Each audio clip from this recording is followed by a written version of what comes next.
Nah, seperti tadi yang sudah disampaikan oleh Farid Al-Faruqi tentang pengantar copywriting dari apa, bagaimana, siapa, kenapa, dan kapan kita menggunakan copywriting. Saat ini saya, Andinta Mitayani atau Mitae, seorang produser, content manager, dan juga salah satu pendiri Teroka akan mengajak kita semua untuk mulai masuk ke profesinya copywriter.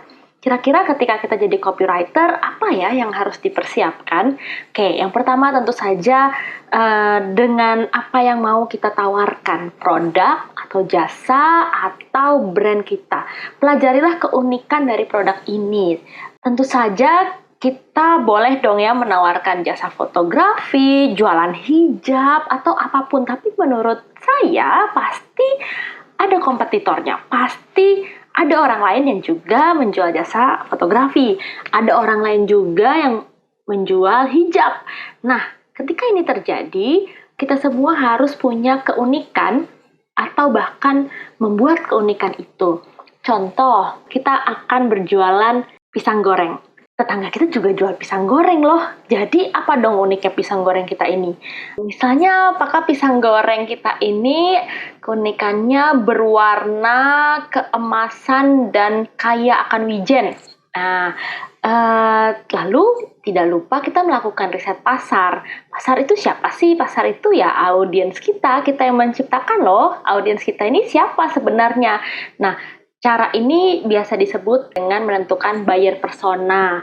Buyer persona adalah orang atau karakter yang kita anggap paling sesuai sebagai audiens yang akan membeli atau menikmati produk kita.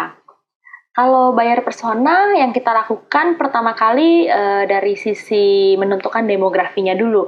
Berapa usianya, bagaimana dengan tingkat pendidikannya, apa jenis kelaminnya, di mana lokasi tempat dia tinggal, apa pekerjaannya, lalu bahkan termasuk kira-kira dari itu semua, apa ya masalah sehari-hari yang dia hadapi, dan juga kira-kira kalau dia seperti itu, apa ya cita-cita atau harapan hidupnya.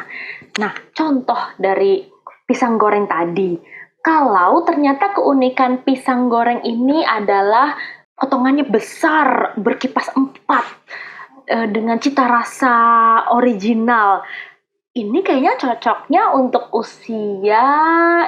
ibu-ibu, jenis kelaminnya perempuan, lalu usia 40 tahun ke atas, sudah menikah, tentu saja ibu-ibu, terus punya anak dan tinggal bersama keluarga. Karena pisang goreng dengan jumlah yang besar dan jumlah yang banyak dan potongan yang besar ini cocok untuk dikonsumsi oleh dia sekeluarganya. Sementara pasti beda dong ketika kita menuliskan copywriting untuk anak SMA atau sebaya kita misalnya baru kuliah gitu. Kalau yang seperti ini, jangan-jangan keunikan produk kita yang sesuai dengan usia muda, kalangan muda adalah pisang goreng dengan potongan kecil, kayak finger food gitu. Terus abis itu punya varian rasa yang beragam dan aneh-aneh, misalnya ya keju lah atau madu stroberi, hal yang kayak gitu yang disukai anak muda. Nah, contoh lagi tentang meriset buyer persona secara lokasi. Kita akan melihat juga kecocokannya dengan produk kita. Kalau ternyata produk kita biasanya kalau makanan gitu ya, sulit tuh dikirim ke luar kota. Apakah makanan kita si pisang goreng ini bisa dikirim keluar kota? Jangan tidak bisa. Sehingga kita bisa menentukan bahwa lokasi audiens kita adalah Padang dan sekitarnya, misalnya atau Sumatera Barat gitu. Kalau setelah kita tahu keunikan produk, kita juga tahu siapa buyer persona kita bisa menentukan di media sosial mana sih, di pasar mana sih kita akan memasarkan, mengenalkan produk kita ini. Teman-teman pasti tahu ya, banyak sekali media sosial. Ada Instagram, ada Twitter, Facebook, dan lain-lain. Atau bahkan ada e-commerce, ada Tokopedia, Bukalapak, Shopee. Pasti teman-teman juga tahu bahwa karakteristik dari setiap kanal yang tadi saya sebutkan itu berbeda-beda. Sehingga tentu saja kita akan menuliskan copywriting-nya dengan cara yang juga sangat berbeda. Misalnya ketika di Twitter kita akan mengejar teknik menulis copywriting yang membuat orang ingin meretweet atau berinteraksi, membalas tulisan kita. Sementara kalau di Instagram, teman-teman tahu bahwa captionnya bisa lebih panjang sih, tapi sebenarnya orang datang ke Instagram lebih banyak karena ingin melihat visualnya. Nah, jangan-jangan copywriting yang juga kita tentukan untuk media sosial Instagram adalah teks yang harus dimasukkan juga di dalam visualnya. Beda lagi dengan menulis copywriting untuk WhatsApp. Ketika kita ingin juga memasarkan lewat WhatsApp, tentu saja copywriting ini harus siap disebar lewat WhatsApp grup keluarga, WhatsApp grup kampus. Beda banget kan ya pastinya, sehingga memang kita harus pertama kita pelajari dulu media sosialnya sehingga kita tahu cocoknya ada di mana produk ini, si pisang goreng ini. Lalu setelah kita memilihnya, kita juga punya catatan apa saja sih karakteristiknya, berapa karakter sih yang bisa ditulis, atau yang tadi visualnya atau teksnya yang lebih kuat gitu. Setelah itu kita juga harus mempelajari konten-konten viral. Pada masing-masing media sosial tentu saja teman-teman bisa cek konten viral dari banyak cara ya. Misalnya ketika di Instagram teman-teman bisa sambil cek hashtagnya gitu ya. Setelah di hashtag terus lihat di reviewnya yang paling atas apa, itu pasti viral. Terus atau di Facebook Ads teman-teman juga bisa lihat jualan yang sama. Kenapa yang jualan yang sama? Karena kita boleh loh mengadaptasi dan meniru apa yang sudah berhasil dari orang lain atau akun lain ketika berjualan produk yang serupa. Kenapa serupa? Bisa jadi bukan pisang goreng, tapi dia kudapan, dia juga makanan gitu.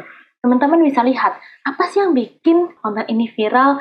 Oh, ternyata kalau dilihat di Instagram semua yang viral dan soal makanan nih warnanya selalu arahnya ke kuning, ke oranye, sesuatu yang bright dan ada kelihatan wajah manusia di situ yang sedang makan, baik ada produk ataupun tidak ada produknya, tapi ternyata harus ada wajah manusia. Itu baru soal visual, tapi teman-teman bisa cek juga secara copywriting apa yang mereka lakukan. Apakah ada teks di visualnya, atau ketika di caption, apa yang dia berikan pada kalimat pertamanya. Apa yang dia ajak, dia mengajak audiens melakukan apa pada kalimat pertama. Karena kalimat pertama itu kalimat yang bikin kita berhenti untuk meneruskan menikmati atau membaca si konten ini. Teman-teman pasti tahu kan menentukan konten viral yang dicek tuh yang mana sih? Misalnya yang banyak sekali likes-nya, yang banyak sekali komennya, banyak di-share orang, atau bahkan si konten ini juga di-copy oleh akun atau orang lain, diposting di tempat mereka yang lain gitu. Nah, setelah kita tahu media sosial mana yang tempat kita memasarkannya, terus siapa audiens kita, serta keunikan produk kita, kita bisa membuat master plan. Master plan ini sebenarnya bentuknya tabel yang teman-teman bisa cek juga di bahan ajar yang sudah kami siapkan. Tabel ini harus selengkap mungkin berdasarkan catatan yang tadi sudah kita riset ya. Apa sih keunikannya, ditulis sebanyak-banyaknya. 10 kurang 20 sebanyak-banyaknya. Siapa sih buyer persona kita? Tulis sedetil mungkin. Kita karang namanya. Apakah dia namanya Paijo atau namanya Amara? Tulis sedetil mungkin. Usianya, jenis pekerjaannya. Tulis juga sedetil mungkin ketika dia di Instagram, apa saja yang harus saya siapkan karena karakteristik Instagram seperti ini atau Twitter dan sebagainya. Nah, ketika kita sudah siap dengan tabel kita ini, kita akan menentukan konten apa ya yang akan kita tawarkan kepada audiens kita. Tadi kita udah punya varian dari pisang gorengnya.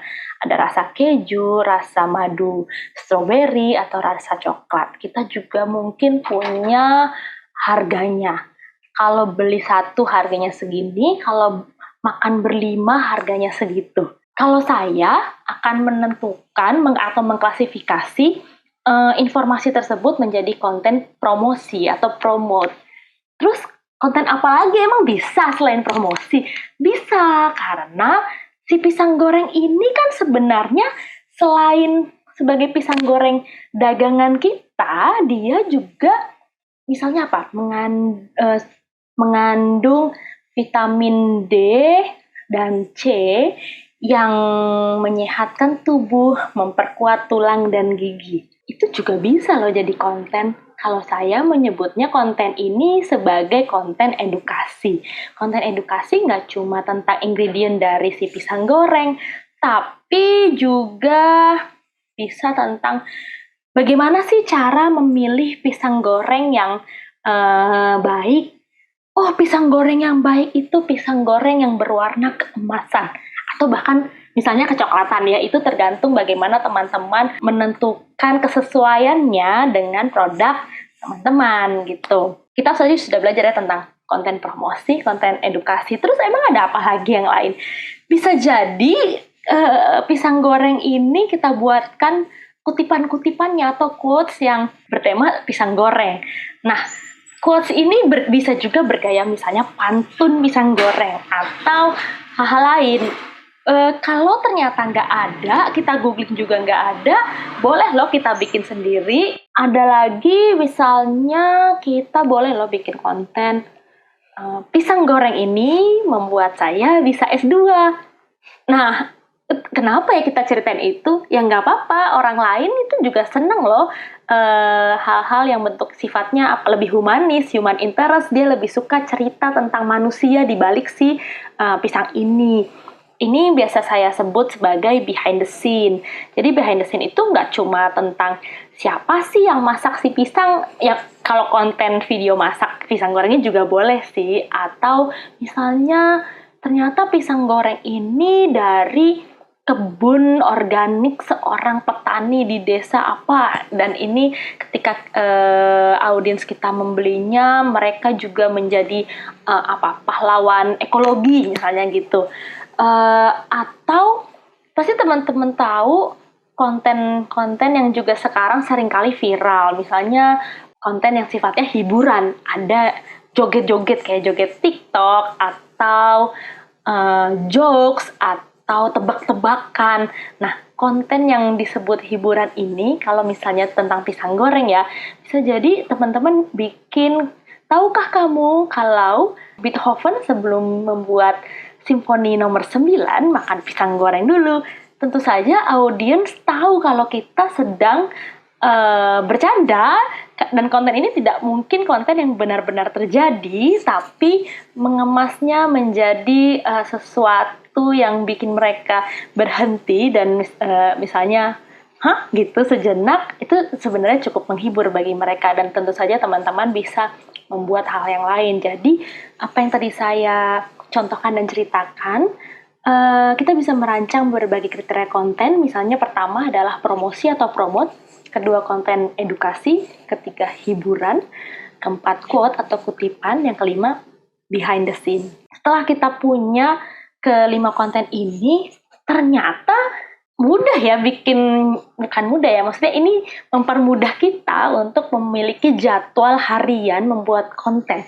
Bayangkan, hari Senin kontennya promosi, hari Selasa kontennya edukasi, hari Rabu hiburan, hari Kamis quote, hari Jumat behind the scene, hari Sabtu dan Minggu bisa mengulang lagi dari awal atau sengaja libur karena tidak banyak orang juga mengakses sosial media. Ini teman-teman bisa cek di insight masing-masing ya. Lalu setelah kita punya tabel tadi dan menentukan kotak ini akan diisi dengan edukasi, dengan hiburan, dan seterusnya, kita bisa menentukan gaya bahasa. Jangan nulis dulu, tentukan dulu gaya bahasanya. Gaya bahasa ini seharusnya unik, tapi juga jangan sampai aneh. Misalnya sebagai miminnya gitu ya, saya menyebut diri saya abang. Halo, abang punya kabar nih, misalnya gitu. Kenapa abang? Soalnya kalau saya kira-kira doang nih, belum riset. kayaknya kok kalau pisang goreng di pikiran banyak orang koneksinya dengan abang pisang goreng. Ya walaupun saya perempuan, walaupun pebisnis pisang gorengnya adalah perempuan, tapi kan nggak apa-apa. Untuk pasar, saya menyebut Mimin sebagai abang. Terus selain panggilan buat Mimin, juga bisa loh panggilan buat audiensnya. Tadi kan karena dia makanan dan hanya dijual di Padang dan sekitarnya, kita bisa menyebut mereka dengan panggilan apa? Da atau ni gitu. Seperti panggilan yang juga biasa atau bang gitu. Yang seperti panggilan yang biasa sehari-hari sesuai dengan usia mereka atau tingkat pendidikan mereka. Lalu masih tentang gaya bahasa, harusnya gaya bahasa ini juga ditentukan secara santai, seperti ngobrol. Kayak saya sekarang lagi ngobrol sama teman-teman, walaupun ketika saya merekam ini tidak ada teman-teman, tapi ya santai aja gitu ya menyampaikannya. Nah, gaya bahasa seperti ini juga sebaiknya menjadi gaya bahasa si copywriter, karena jangan kaku, orang udah nggak mau lagi membaca teks yang kaku. Kalau mereka membaca teks yang kaku, mereka boleh baca esai atau artikel di berita atau skripsi gitu. Nah, ketika kita memasarkan sesuatu, tentu saja harus yang santai, seperti teman mereka, seperti saudara mereka. Tapi juga jangan berantakan. Jadi, teman-teman harus membuat ini misalnya rapih, punya spasi, terus punya tanda baca yang tepat. Tanda baca sangat disarankan loh digunakan, misalnya pakai tanda tanya, memang untuk memperjelas bahwa sedang bertanya, atau dengan tanda seru memang memperjelas sebagai ajakan, atau memang seseru itu tulisan yang teman-teman buat. Lalu hindari tanda baca yang seringkali kebanyakan ya, kayak titik titik titik titik titik atau s atau pp. Nah, orang bikin orang tuh jengah dan apa sih maksudnya gitu. Lalu selain itu, jangan lupa juga ketika kita menentukan gaya bahasa, kita juga tahu kapan membuat pembukanya, terus isinya, juga penutupnya. Nah, pembuka, isi, dan penutup ini sebenarnya bagian tubuh dari copywriting atau disebut dengan anatomi copywriting. Kita masuk ke materi yang pertama ya, yaitu judul. Judul ini tidak sama, judul dalam copywriting maksudnya tidak sama dengan judul dari penulisan yang sifatnya untuk merangkum isi. Biasanya kan isinya segini, lalu diberi judul sahabatku, misalnya gitu ya, karena isi tulisannya tentang sahabat misalnya. Atau judul ini bukan judul yang seperti tulisan di dalam materi skripsi atau tugas kuliah kita, tapi dalam konteks copywriting, judul atau headline fungsinya sebagai hook. Hook adalah tempat calon konsumen atau audiens kita berhenti sejenak, lalu dia mulai tertarik dengan iklan kita. Nah, karena itu judul harus mampu menarik perhatian mereka sesuai dengan kriteria mereka, siapa mereka, atau bayar persona mereka. Misalnya tips ya untuk membuat judul copywriting. Pertama, judul yang menawarkan manfaat. Dapatkan pemasukan tambahan selama PPKM. Contoh lagi, miliki hunian yang nyaman dan strategis tanpa DP. Contoh lagi, mencegah kerusakan lingkungan dengan buku digital. Nah, kalau itu tadi judul yang menawarkan manfaat. Lalu yang kedua, judul yang membangkitkan penasaran. Misalnya, belajar 2 jam untuk memperoleh pemasukan tanpa bekerja di luar rumah. Atau, tidak perlu cek saldo tabungan untuk memperoleh rumah yang nyaman dan strategis. Kan orang bakal, gimana? Kok bisa gitu? Sehingga mereka berhenti dan mulai pengen tahu, terus cek lagi, apa sih sebenarnya kontennya tentang apa gitu. Atau juga bisa judul yang menyasar langsung persona yang spesifik. Misalnya, kalau kayak tadi ya, si pisang goreng ini. Khusus bagi kamu milenial Padang dan sekitarnya. Nah, ketika dia merasa, oke, aku milenial, aku juga tinggalnya di Padang, ada apa ya gitu. Dia akan berhenti dan mulai membaca konten kita. Atau contoh lain, khusus untuk Anda yang kehilangan pekerjaan karena pandemi. Atau milenial tidak perlu lagi takut membeli rumah yang nyaman dan strategis. Itu contoh dari judul. Atau bisa juga judul yang mengajukan pertanyaan. Misalnya gini, bisakah menghasilkan uang tanpa bekerja? Atau contoh yang lain, benarkah milenial kesulitan punya rumah sendiri? Nah, contoh-contoh ini adalah judul yang mengajukan pertanyaan. Jadi ada 4 ya. Pertama, judul yang menawarkan manfaat. Kedua, membangkitkan penasaran. Ketiga, menyasar langsung persona spesifik. Yang keempat adalah mengajukan pertanyaan. Kita akan masuk ke badannya copywriting atau anatomi copywriting yang kedua adalah isinya nih, tengahnya ini. Nah, dalam bagian isi, kita nggak melulu menjelaskan komponen produknya secara detail. Misalnya, potongannya ada 4, warnanya merah. Nggak perlu, karena bagian detail yang tadi saya sebutkan bisa dicantumkan dalam elemen visual, bisa digambarkan melalui foto produknya, atau sebenarnya kita bisa menambahkan link menuju platform transaksi, sehingga ada lagi yang lebih detail di sana.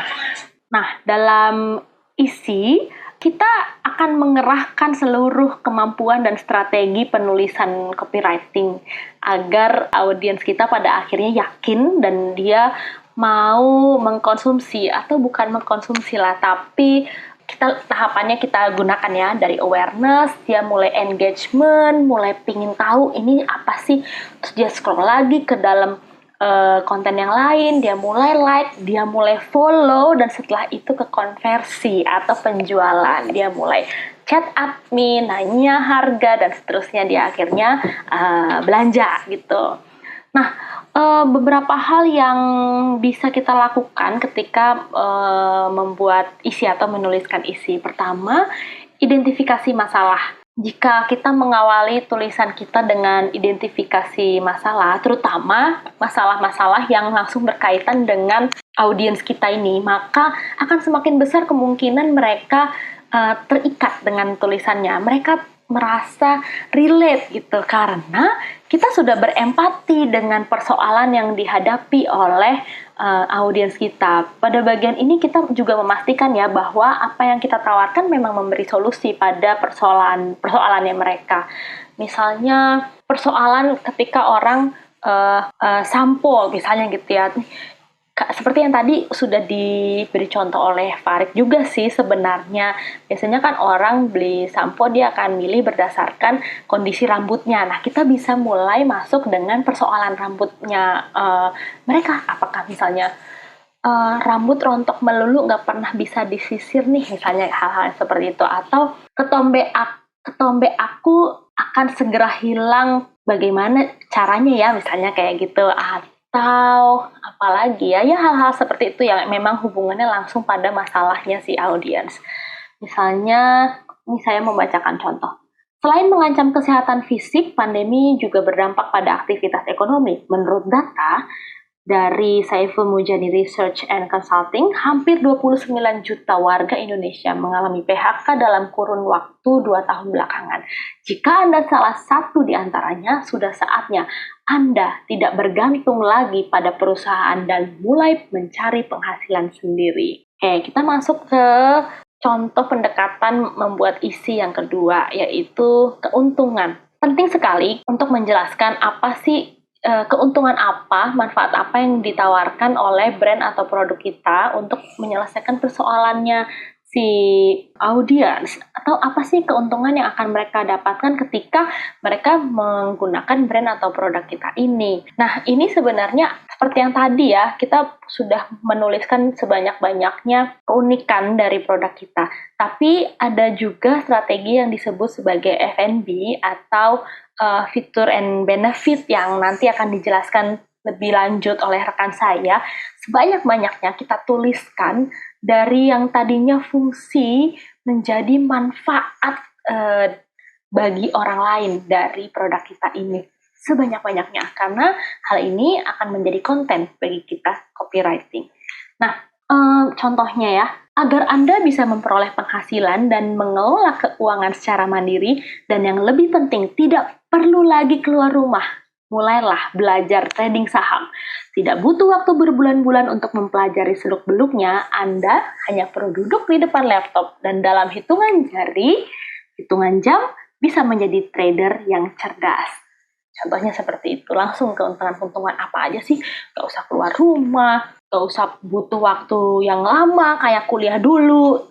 Bisa trading saham, bisa dapat penghasilan gitu. Lalu yang ketiga, dengan cara pembuktian. Untuk lebih meyakinkan bahwa brand atau produk yang kita tawarkan ini memang benar-benar berguna pada situasi yang sedang dialami audiens atau punya nilai lebih, kita harus bisa mencantumkan sejumlah bukti. Bukti ini dapatnya dari mana? Bisa dari data statistik, hasil riset, atau pernyataan dari pakar, dan bisa juga testimoni dari pelanggan yang lain. Jadi memang ketika kita melakukan pemasaran, jangan lupa mengumpulkan bukti-bukti seperti ini untuk memang kepentingannya menjadi copywriting lagi gitu. Contohnya, sudah lebih dari 500.000 orang yang mengikuti kelas trading saham ini, dan berikut adalah beberapa testimoni dari para peserta.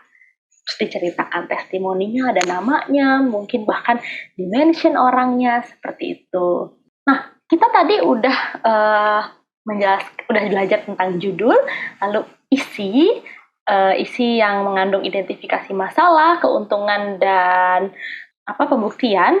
Sekarang kita masuk kepada tahapan terakhirnya dari badan atau anatomi copywriting, yaitu penawaran. Pada bagian penawaran ini, kita mengasumsikan bahwa audiens sudah tertarik dengan cerita yang kita susun, makanya dia sampai ke bawah. Kalau dia sudah tertarik dari judulnya, isinya, lalu dia membaca sampai ke bawah, sehingga sudah saatnya nih kita membuat penawaran yang menggiurkan. Tapi perlu juga diingat, pada bagian ini kita harus memberi instruksi yang jelas. Kita pengennya audiens ngapain sih? Melakukan apa sih dengan jempolnya? Karena tanpa instruksi itu, audiens kita akan kebingungan dan terus dia udah ninggalin gitu aja iklannya. Cuma sampai judul, isi, saya udah gitu. Dia nggak tahu dia diminta untuk ngapain. Misalnya ya, dengan mencantumkan link penjualan atau ditambah dengan penawaran, misalnya begini. Klik link berikut ini untuk memperoleh potongan harga. Nah, itu kan jelas ya. Ini sebenarnya kita sering mendengar dalam istilah call to action. Memang ajakan untuk melakukan klik link misalnya, atau penawaran lain. Garansi uang kembali 100%. Atau promo berlaku hanya hari ini. Nah, membuat dia semakin ada fear untuk ketinggalan. Jadi kan nggak mau FOMO nih, terus dia akan ngecek nih supaya hari ini tidak terlewat begitu saja tanpa si pisang goreng. Dia akan mengontak admin misalnya, atau gratis buku tutorial untuk setiap belanja kelas, atau juga hanya dengan 1 juta rupiah dapatkan 50 kelas. Nah, hal-hal ini kan udah langsung ke promote, ke penawaran yang menggiurkan, supaya si audiens akhirnya memutuskan dia akan melakukan apa dari si konten kita ini. Seperti itu, apa yang bisa saya sampaikan, semuanya bisa teman-teman cek ya di bahan bacaan. Terima kasih semuanya, akan dilanjutkan bersama Farik Al-Faruqi.